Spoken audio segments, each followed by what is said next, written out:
Did someone say motivate? No? Anybody? Oh, so this is awkward. Hey, I'm Ty Pryter. Let me do my spiel, please? If there's one thing that makes me unhappy, it's a sleepy audience. And people who don't understand American realism, but mainly a sleepy audience. So let's wake up a little and listen to a story about a guy who could really keep it real. That's right.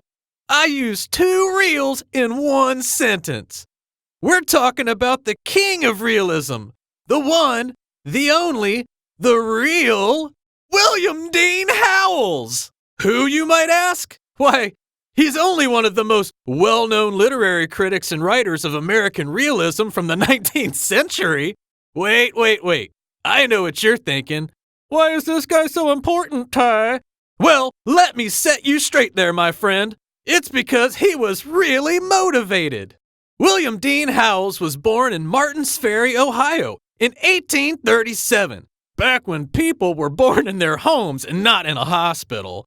His father was the editor of the local newspaper and a printer, so little Billy Dean Howells learned how to set type at the young age of 12. Whatever you were doing at the age of 12, I'm pretty sure it wasn't setting lead typeface on one of these bad boys. From a young age, Howells was motivated to pursue a literary career, so he soon moved on from setting type to writing. He contributed extensively to the Jefferson Gazette before he even turned 20. How many writers out there can claim they've been published before they could legally vote?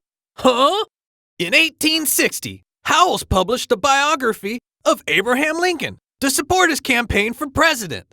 Howells used the money he earned to travel to New England, where he established friendships with many literary celebrities of the time, including Henry David Thoreau, Mark Twain, and Nathaniel Hawthorne. Did you get that? At 23, this dude is hobnobbing with superstars like this guy who wrote this, and this guy who wrote this, and this guy who wrote this, and this, and this.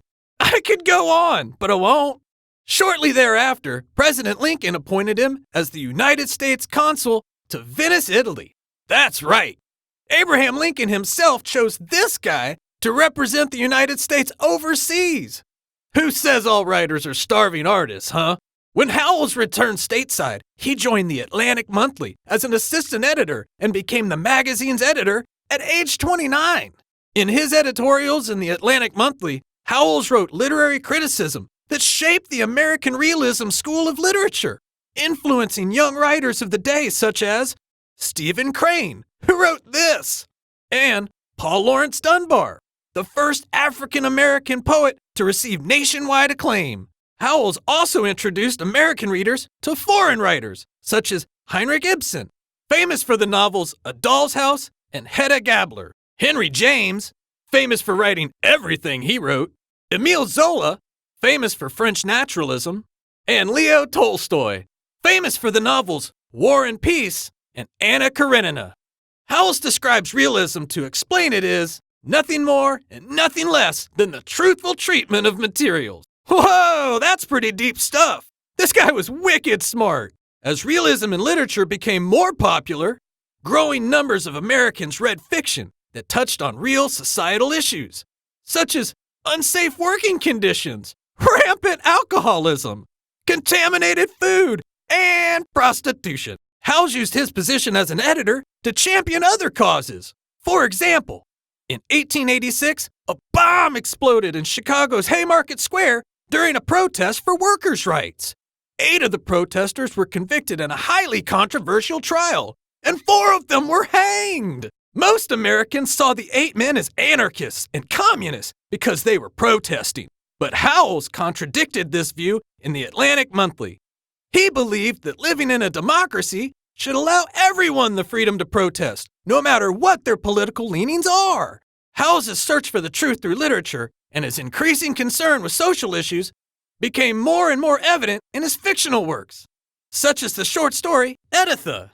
As a masterful critic and writer, Howells used his position and influence to cultivate a generation of authors who produced many works of realism that helped to bring about social change during the Second Industrial Revolution. So now you know about William Dean Howells, the father of American Realism. A writer, an editor, a political activist, and a trendsetter. I'm Ty Pryter. You're welcome, America.